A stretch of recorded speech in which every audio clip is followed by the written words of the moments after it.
Hi there, and welcome to another episode of The Tracker here on Citi TV. We're taking our compass and our passports and we're going all the way to China to speak to one of Ghana's more prolific and versatile players. I'm talking about none other than Frank Acheampong. He plays his football in the Chinese Super League. He plays for Shenzhen Football Club.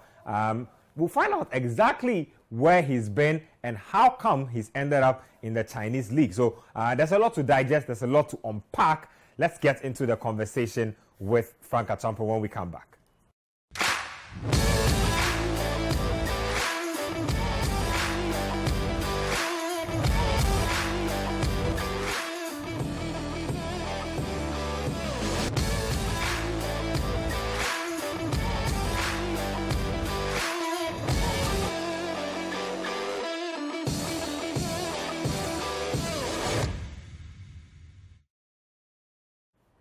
Welcome back to The Tracker here on Citi TV. Frank Acheampong of Shenzhen FC is our guest on the show today. Frank, it's good to have you on The Tracker. Thank you. I typically ask that, what have you been up to? I mean, there's a lot of national team football going on, but you are still out there in China. Before we even get to where I typically like to start from, I mean, what have you been up to these past couple of weeks out there? It's very terrifying, but what can I say?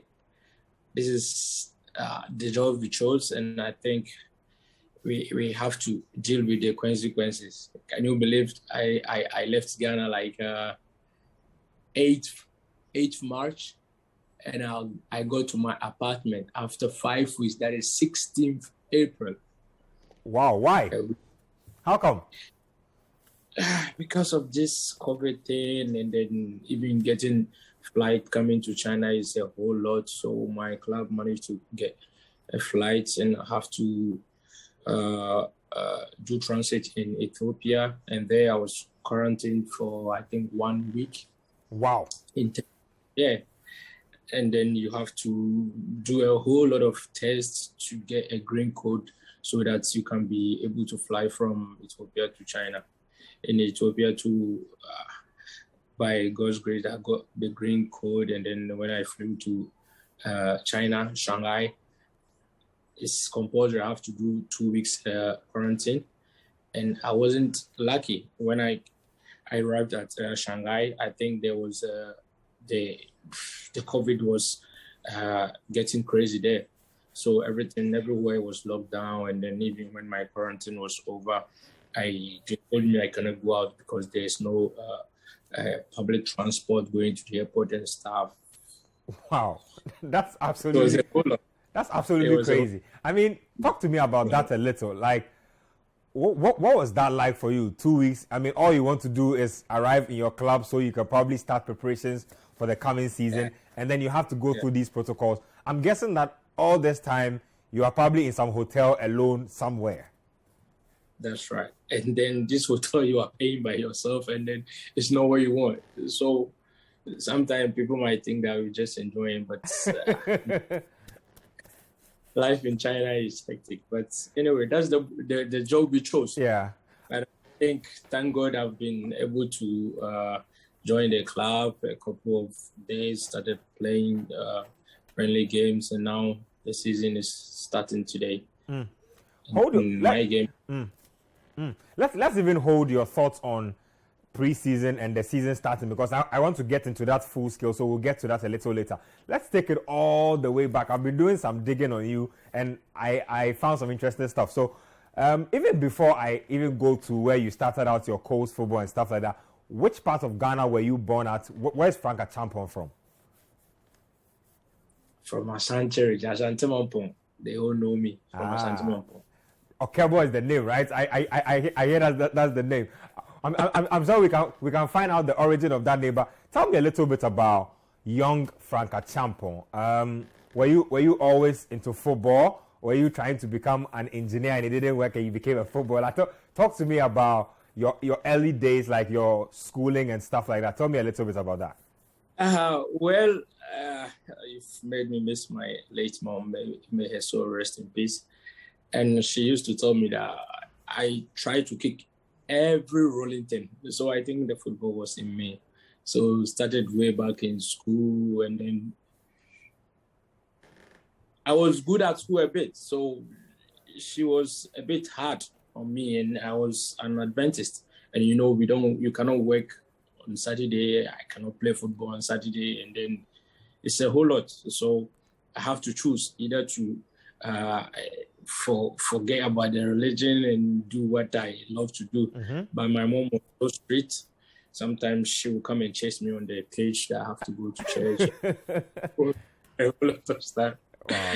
And I'm guessing this is probably primary school time.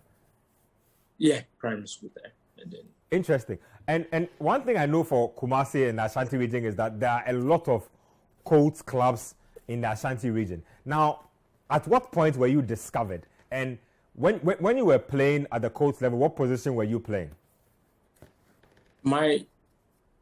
I used to play number 10. Okay. Yeah, I remember when I played with Connors Babies. That time I was a left winger. Okay. But I love to play as number 10. And then watching a lot of videos that time, we will go and pay money to go watch some, football highlights on YouTube, and then we try to learn all sort of stuff. I think it helped us a lot. Talking about watching football videos on YouTube, I mean, who was your guy to watch, and who are you trying to become like back in the day?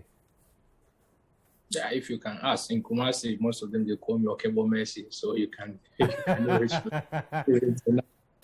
Ah, interesting. Lionel Messi. I mean, it clearly means that between Messi and Ronaldo, you are Team Messi. Oh, but all due respect, I also respect Ronaldo a lot. Ah, no problem. I definitely respect that. Now, you spoke about Connors Babies. Is that what is now King Faisal Babies?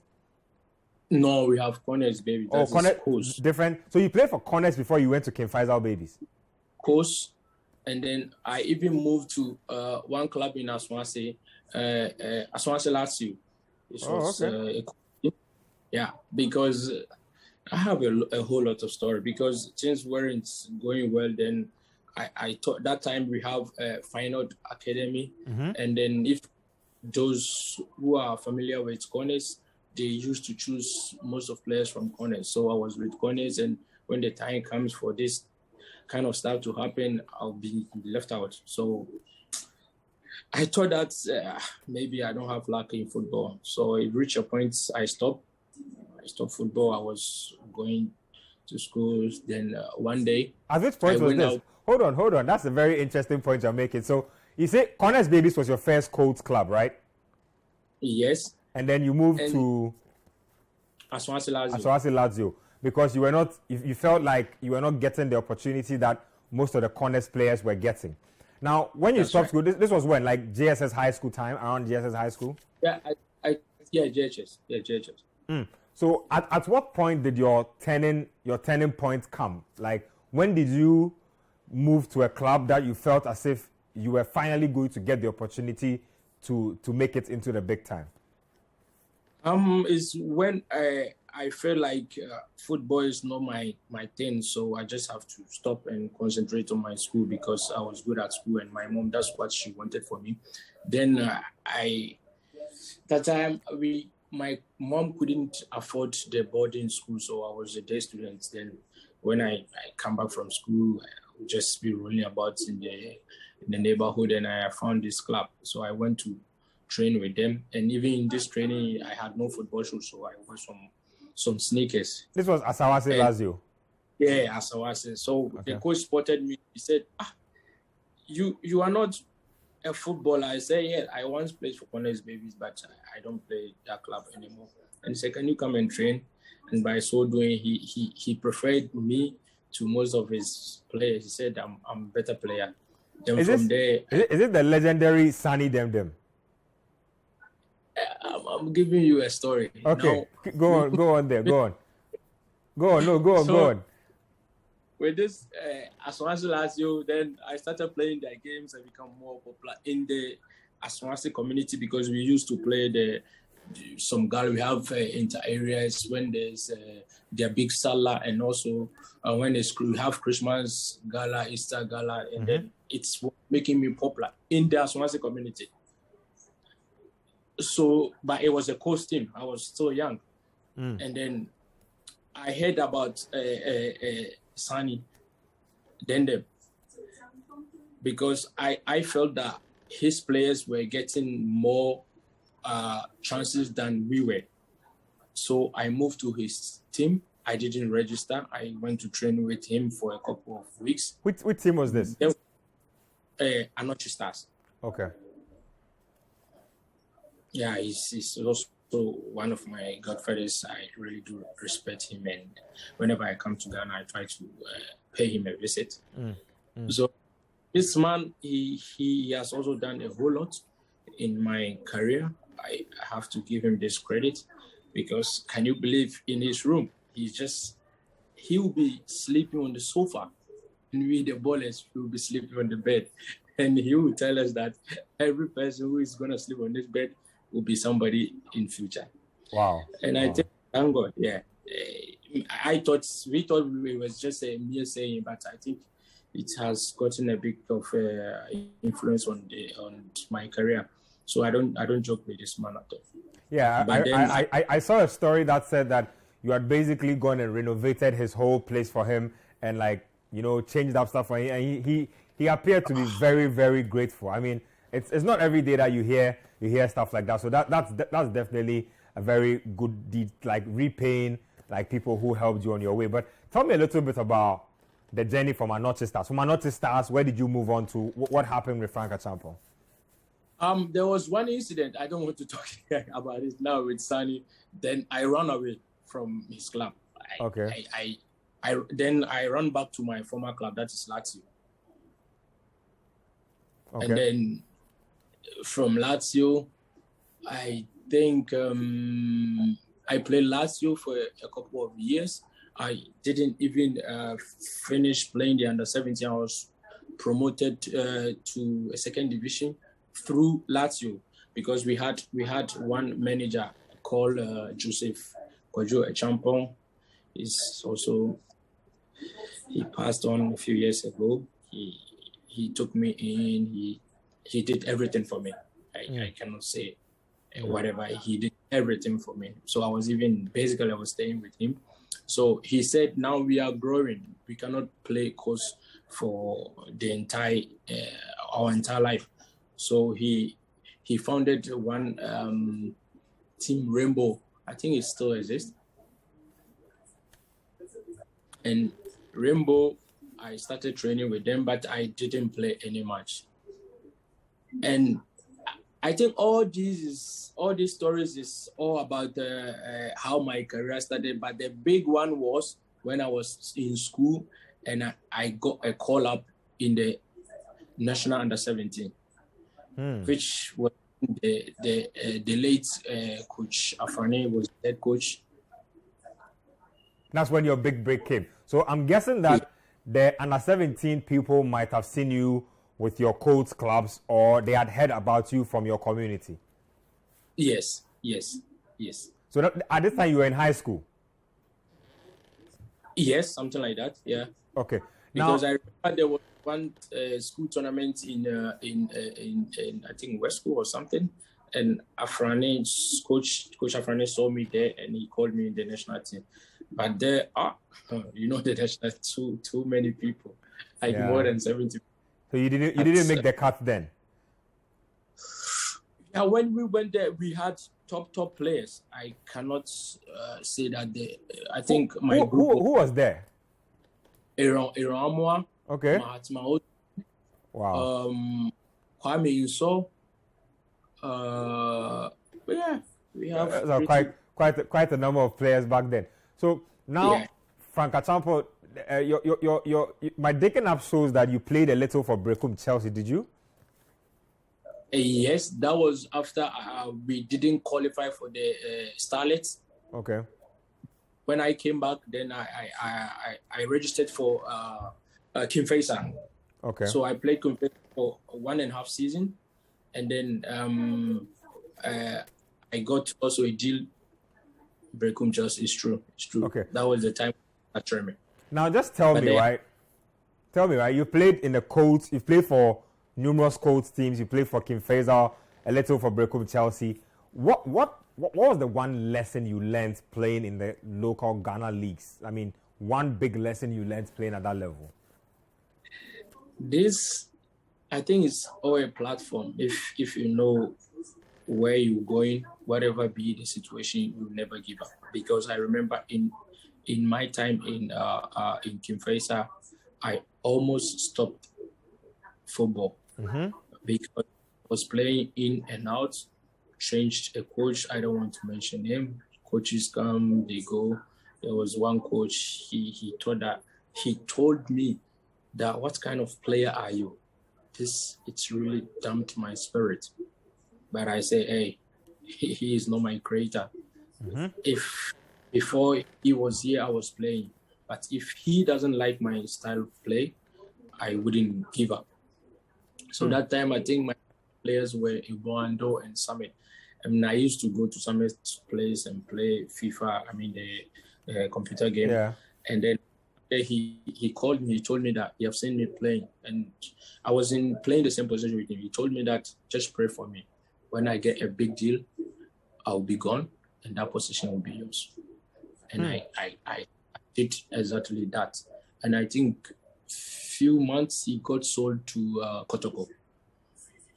And that was your chance.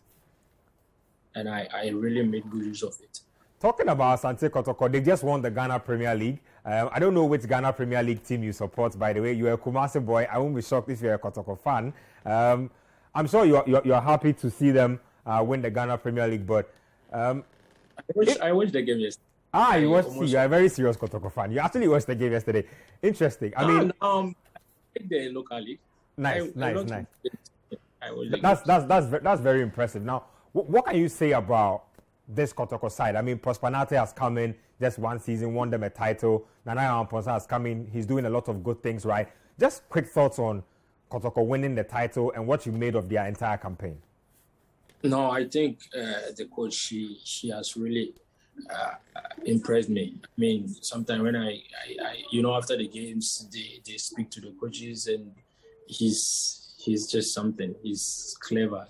He knows whatever he was doing. And then the players were fantastic. The board, and the fans. So I think they prepared themselves very well for this. And in our life, if you prepare very well for something, I think the outcome is very great. I think they really deserve. Nice. Now, just generally for the Ghana Premier League, like you said, you follow the league all the time. I always ask players I interview who have played in the league and have made it outside the country that if you could improve just one thing, I know that you can't probably do anything, but if you would suggest one thing that you think should be improved in our league, what would it be? First, I would say the pitches. I played in the same pitch, but we have the players. Some got even injured because nobody started because of the pitches we have. So you think that with better pitches we can produce better players? Yeah. Well, that's well said. Let's so many. Yeah. So many. Let's talk about transitioning out of Ghana. Now, I realized that your first stop when you left Ghana was to go to Thailand. Now, Thailand is not the place you typically hear people play. In fact, people would like to make jokes about Thailand all the time. My colleague journalists sometimes like to say that when you play football in Thailand, sometimes they pay you with rice and stuff like that. All kinds of jokes. Talk to me about going to Thailand and why Thailand for you in the first place. Talk to me about that. I think it was the time that year was when Brekum Chelsea were the champions, and Mr. Treme, he has a very good connection with my then manager, the late Joseph Acheampong, may so rest in peace. And then after I think I played only 5 games. Then I had this chance. I went to because that time I was with the national under-20. I cannot stay for Ghana for more than 3 months. I went for trials in Palma, at Udinese, Palermo. I think I had the deals, but the asking price was so much for the club, which it made it difficult. Then my agent came to me. He said, "Frank, I have a deal in Thailand. It will sound weird, but I've been in this football job for a couple of years. But then what I would say is taking you straight and putting you in Europe, they will put you in the second team. Maybe the wages you get is not much, but then we know Africa, if you've made it to the top, you need to feed a whole lot of people. So what do I think?" And for him himself, he thinks that from just the Ghana, the climate, he preferred to put me in a climate not the same but similar to that of Ghana. So he can advise me, but all the decision is in my hand. And I said, "Okay, come on, Oli, let's try." Then they send the invite. We did everything we have to do. I have to fly to Germany. I took my visa there, and we went. Everything was perfect. After my first trial, I think it was for a week after the first day, the coach said he's in love with me. He wants to sign me. And then I said, "Okay, why not go?" Comparing the facilities and then whatever I saw in Ghana, and that's in Thailand.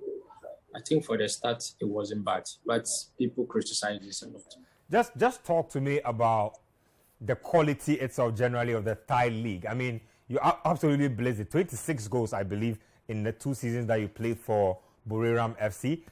What was it like in terms of, one, the professionalism of their entire structure and the quality of the league itself?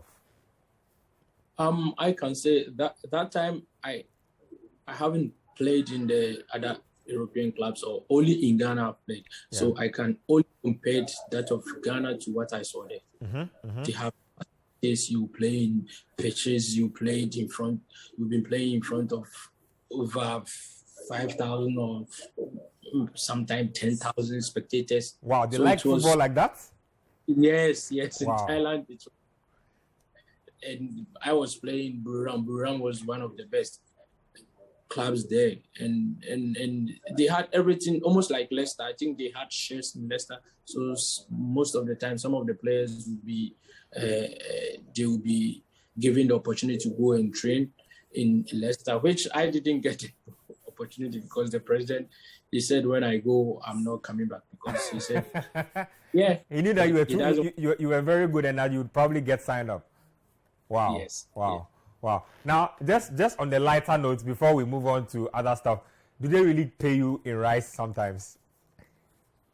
Oh, no. They don't even give it to you as part payment. Young player, earning $5,000 or $7,000 that time. Imagine. Oh, wow. So I think it was good. I don't need to say this, but at the beginning, from a player who just moved from Ghana, and no, that's a lot of money, because I mean, you and I are both in the industry, and I can tell you that a lot of the so-called European countries don't even pay that much for a lot of players. That's right. And did you know how much I was earning in the Ghana Premier League? Tell me about it. I was top. Alaji Bruiser would beat me. I was top. I was doing everything for the place. My salary was 50 cedis. You're and that one, I'm telling the truth. Wow. And later, I went to the national team, and the improved one was 80 cedis. But I took. He stole my dad. I took it like a platform. Like a platform for you, yeah. Yeah. So it was okay for me, and that when I get this money, I feel like I'm also somebody in the family. Nice. Frank, hold your thoughts there. Let's take a quick break. When we come back, we'll delve into your time at Belgium, and then we'll move into your time at China and the national team. We're talking to Frank Acheampong of Shenzhen FC. He has been telling us about his time in the Ghana Premier League, time playing some cold football, and then eventually transitioning to the Thai first division for Buriram FC. Let's take a quick break here on the tracker. When we come back, We'll delve a little more into his time at Anderlecht Football Club and then moving on to the Chinese Super League. Stay right here with us on the tracker. We'll be right back. Welcome back to the tracker here on Citi TV. We're enjoying our conversation with Shenzhen FC's Frank Acheampong, Black Stars, under 20, King Faisal babies. He's been through it all, Charlie. Every single rank. Frank, let's get back to the conversation. I'm enjoying every bit of it. Let's talk about Anderlecht and going to Belgium. Now, if I think about Anderlecht, the names of Ghanaians is a long list of Ghanaians who have played for Anderlecht, from Neo Date Lamte to Audrey Saka to these days Majid Ashimeru and yourself. What is it about Anderlecht that appeals so much to Ghanaian players? At that time, I didn't know much about Anderlecht really, because I was in Thailand, and then I think even in Thailand, my second year I got trials in Celtic. They wanted me, but my agent told me they were asking a whole lot of money. I mean, Buram was asking a whole lot of money, which Celtic were not able to pay before he brought the Anderlecht deal.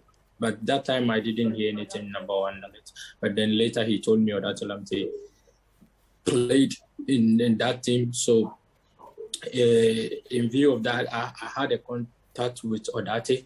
Odate told me a lot about the club, and I said, okay, then let's see how it goes. Yeah. Now, talk to me about that. I mean, did you feel that when you arrived that there had been Ghanaians here before you? And were you the only Ghanaian there at the time?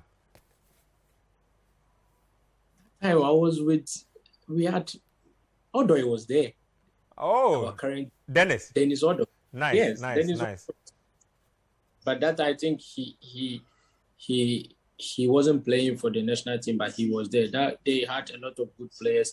Bill Glia, I think he even Argentine international. Yes, Bill Glia was there, and Mbokani was there. Quite a lot of players. Now, just on the Dennis Odoy points before we even talk about your own stint there. Are you surprised? I mean, moving on, that he has made it to the national team now? No. I think I quite remember he told me he wanted to play. I thought he was just laughing. I thought he was just joking that he wanted to play for Ghana, but he doesn't know whom to contact. That time I've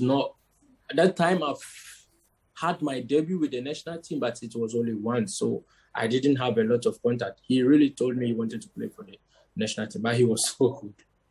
He was so good. Yeah, his quality has been very clear in the national team now. Now talk about Anderlecht, right? You really left your mark while you were at Anderlecht. I see a lot of Ghanaians in the Belgian Pro League now, a lot of them, from Daniel Opare, like I mentioned. There's Majid Ashimeru playing there these days. A lot of the guys are in there. David Atanga is also there. How good is the Belgian Pro League in terms of quality? Just give me an understanding of that.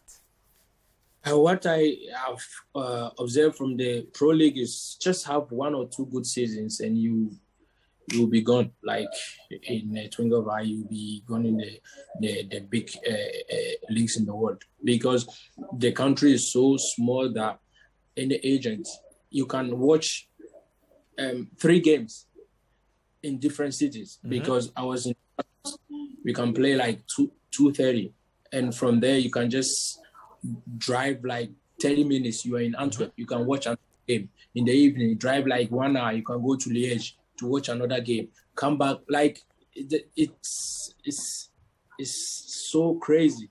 Yeah. So you just have a good 1 or 2 seasons and you are gone. Because I've testified a lot of players in the likes of Jidonka, Yuri Tillemans. I was there with all of them.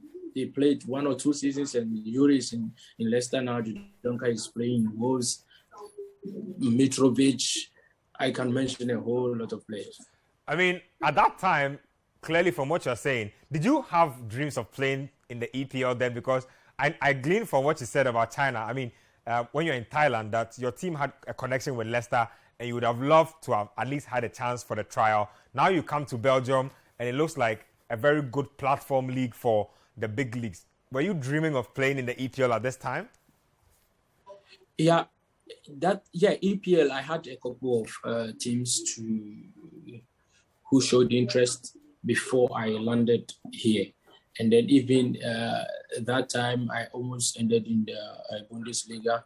I think it was Hertha Berlin. They came to Belgium to have a face-to-face conversation with me. Everything was almost done, but then I don't know if it was Hertha Berlin. One of the teams, then they went down to the second division. Oh. I said, there's no way you're going to play in the second division. But what EPL teams showed interest, if you don't mind telling us, and why didn't you eventually make the move?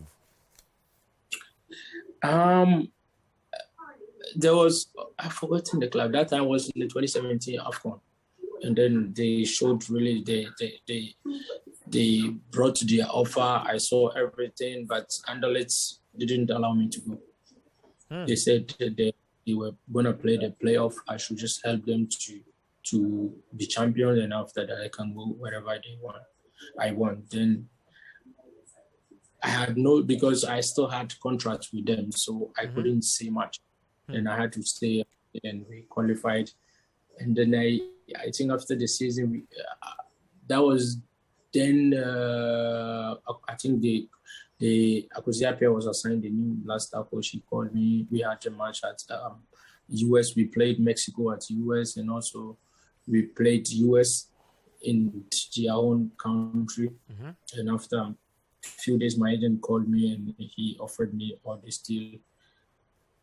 It was a lot of stuff. I checked inside and I said, is it for real? And I said, okay.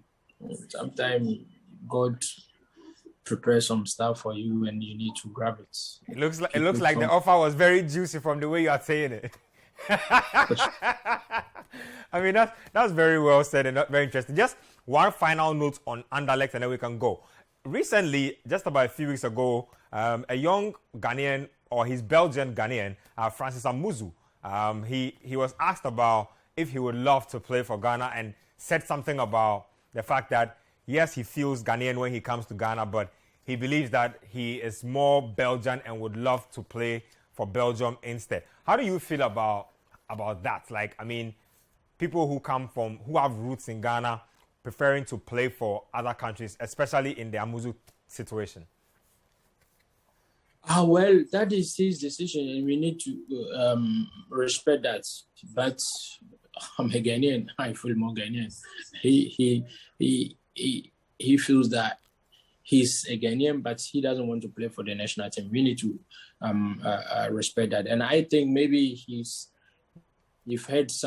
heard a lot of stuff about the national team, which he cannot digest it all, and he understands how he wants to understand it.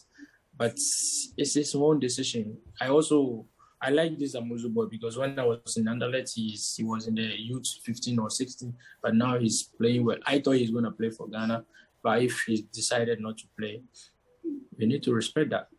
Yeah, well said. Now, let's go to China, where God opened up this wonderful package that you're talking about. Tianjin Teda is where you first made your name. It's crazy, but I've been following your progress in China for a bit, and it looks to me like you have literally become a very, very popular player in China. Like, tell me about that. Like, how have you grown your brand so much in China in 4 years or so?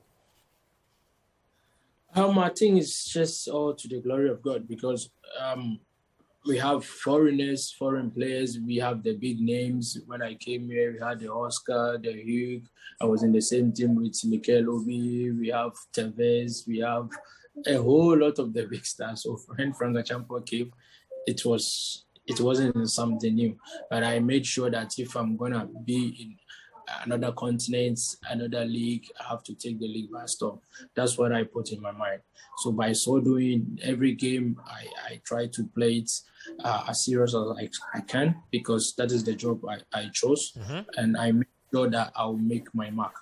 And then if this season I score 1 or 2 goals, the next season I try to do more than I did the previous season. Wow. I mean, talking about making your mark, I'm sure you speak Mandarin now. So wait, how do you cope? I mean, I was just thinking about this, right? You play in China, you have Chinese coaches, Chinese technical team members. I'm sure there are foreigners in there. But for people like you, how have you coped with like the lifestyle and living in China all these years? As I started, that's why I went to Thailand. You see, so it's the difference is not vast. It's almost the same. So yeah, it's not a whole lot, but then it's crazy because from Thailand I moved to have a bit of different environment in Europe and back to Asia. It was crazy.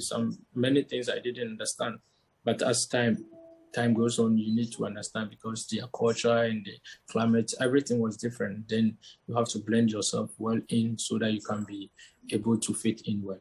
So, what people like you, do you use an interpreter or your coach, your team has an interpreter? How does it work? Yeah, we have translators, and sometimes every club, I think they have somebody who will explain everything to you in English, whatever, even if you. Because I can still speak French. I can say I speak more Thai than Chinese. That's interesting. That's lovely. Give me a sense of how big Asamoah Gyan was in China, right? Because I know you and him are pretty good friends. I don't know if your times really coincided, but how big was Gyan in China? I mean, when he came, we saw all the pictures and all the euphoria, but just give us a sense of that. Yeah, when I came, then I think I thought my deal was a bit secret, but I got a call and it was the man himself. Maybe just called me, said, Frank, I heard you've gotten a deal in China. I said, how did you get to know? He said, he has ears everywhere. I said, okay. Then people will talk. I shouldn't listen to anything. I should just go and grab this deal and make good use of it. I said, hey, thank you, senior. But then he has name here. I don't know what happened, and then he moved. So when I came, then they asked him where. I told them I'm from Ghana. The only name they will say Gyan. Even that time, I didn't know that he has made so much people. I mean, the spectators, because he played in Shanghai. Is also one of the big teams here. Yeah. We have two Shanghai SIPG and Shanghai Shenhua. So he played in the big one, and then I think people loved him here. Definitely loved him there. Just a few more points on your China stints, and then we can move the conversation. I'm looking at your goal stats again, and you've scored already 31 goals in 79 appearances in the Chinese league. You spoke about being in a COVID bubble ahead of the season. How is the preparation for the new season going, and what are your targets for the upcoming campaign? Man, it's difficult. I cannot lie. It's really difficult. Like, you'll be in preseason, definitely you'll be in a hotel, and then you wish you can get the normal life you used to play from the 2017, 2018, 2019, where you play the normal home and away games. But it's different now for your mind, and then especially we the foreigners who are here. But then as I started, this is the job we chose. And then I think it's for our own good, because they are also preventing us to not to get this COVID. Yeah. Like this season, we have 3 cities, I think Haiku, Dalian, and Major. Now I'm in Major. We have 6 clubs.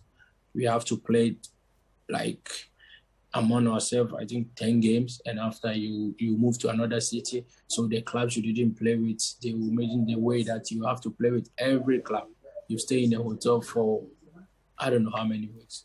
It's crazy, but this is the 3rd time we've played like this. And sometimes you miss, like, really want to play in front of spectators, but you don't get it. But in general, I think it's for our own good. That's why they are making things difficult. Wow. Talk to me about your expectations for the season or your objectives. I know it's difficult trying to plan in a bubble, but have you set goal targets? Have you set tournament targets? Like, what does Frank want to achieve this season in the upcoming campaign? Yeah, it is what it is. We started the preseason. I've scored a couple of goals in the preseason, and I hope and pray to God that this season I will do much more than I did last season. More goals, more assists, and we will climb up on the table. Last season we were sixth. We are trying to be in the top four, which gives us the chance to play in the Asian Championship. Okay. Now I learned that you are Shenzhen captain. Is that true? No, who said that? Before there's a new coach, and then he changed his captain. No problem about that. Let me tell you something that you don't know, right? I play FIFA a lot, FIFA 22 a lot, and I realized that you are literally one of the fastest players in the game. So whenever I have to play career mode, you're one of the first players I sign. Sometimes they tell me that I can't sign Frank Acheampong because Shenzhen don't have enough depth in his position, so they won't sell to me. So that just tells me how important you are to the team. But do you ever play with yourself on the game? Last time I was with my boys. I have some Ghanaians, they are schooling here, so sometimes it's good to have your people around you so they can. So we used to play, and one day I chose Shenzhen. The way I massacred them, I said, you go to your IG, people will be testing. Frank, you are the best. I said, what? You are using my toy to play FIFA. Please leave me alone. It's absolutely amazing, but that's big ups to you on there. Let's talk about the national team real quick, right? Even before I get to your own stuff on the national team, I realized that your mate, Alfred Duncan, was your mate at the Under-20 tournament in Turkey. Yeah. He has retired from the national team. How do you feel about that? Or how did you receive that news when you heard it? Honestly, I think I texted him yesterday, or I was a bit sad, but then we need to respect that. I've been there. Sometimes you have some, I don't know how to describe it, when you are giving your all and you feel that nobody is appreciating whatever you are doing. It's very, very painful. But come on, that is the national team. It's there. We come and go. Me too, if I have the chance, I will play. But it's crazy, but I didn't expect this now. But that is what he wanted, and we need to respect that. Let's talk about you yourself. You've been in and out of the national team for a while now. The team is currently prepping for the AFCON qualifiers. How do you feel about not being in the team, especially since your form has been very consistent over time? Sometimes it's sad. You feel like, this is the time you'll be back with your colleagues. You want to wear the national colors again, but you don't get a call up. You feel, okay, maybe it's not the time, but it doesn't mean you should stop fighting or training. National team is always there. So whenever they choose to call me or they say, hey, Frank, this is the time you need to come and wear the national team jersey, I'm ever ready. But then I cannot lie. Sometimes you feel this is the time. I'll get a call up, but it doesn't come. This doesn't mean stop working. Do you feel like playing in China sometimes is the reason why you get overlooked? Come on, I was in China 2017, 2018. I was still in the national team. True. So you don't think that's a factor? No, and when I come, I play. Shenzhen, I'm in the same club with Waka. He gets his call up. When he comes, he plays. So I think football speaks the same language, and it's about how you comport yourself on the pitch. Talk to me about Otto Addo and the technical team, George Boateng, Masoud Dramani, Chris Hughton. What have you made of the work they've done so far? Qualified Ghana. They won their first game by 3-0. What have you made of, one, the decision to hire Otto Addo, and two, the work he's done so far? Simple. I think one sentence, they are doing fantastic, and they should just continue the good work they are doing. Even though I'm not part of the team, I wish to be part, but I'm here supporting and praying for them. Who knows, my turn will just come. Let's talk about Ghana's World Cup, right? A lot of Ghanaians talk about wanting revenge against Uruguay. Then there's Portugal, who we also played in the last World Cup. realistically, when you look at that group, what do you make of our chances? We've already played against Portugal, so they are top country. I mean, football world, everybody know them, but then we are also Ghana. It's a matter of time. And then we shouldn't underrate any country, Uruguay, Korea. And I will have a problem because my coach is a Korean and he's already fighting with me here that we should start betting. I should put $20,000. They're going to beat me, beat Ghana and stuff. So for that game is very special for me. But realistically, you think we can get out of that group? Yeah, I think so. Finally, before we go, you are in China. You are in a bubble. I mean, sometimes you spoke about engaging with Ghanaian brothers and stuff like that out there. But what Ghanaian food do you typically want to eat while you are in China? Which one do you get access to easily the most? And which one have you also missed the most? Sometimes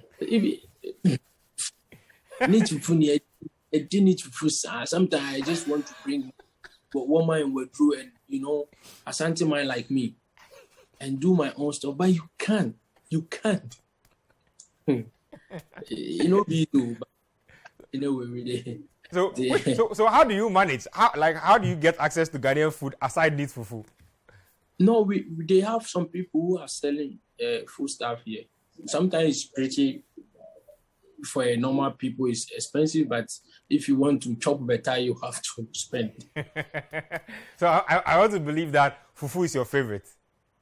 Oh, I like fufu. Yeah, proper Asante man. Yeah, you like your fufu. Frank, it's been amazing talking to you. We basically explored everything. Thank you very much for spending your time with us. I wish you all the best in pre-season. Hope that you have a good upcoming campaign, and I wish you all the best in everything you do. Thank you, and you are always welcome. Thank you very much. So you heard Shenzhen FC and Ghana Black Stars winger Frank Acheampong speaking to us all the way from his base in China. He took time to go through his entire career with us, right from coach level to the national team to under 20, right up until where he is. I enjoyed the conversation. I hope that you at home enjoyed it too. Same time next week, the tracker will be back on your screens.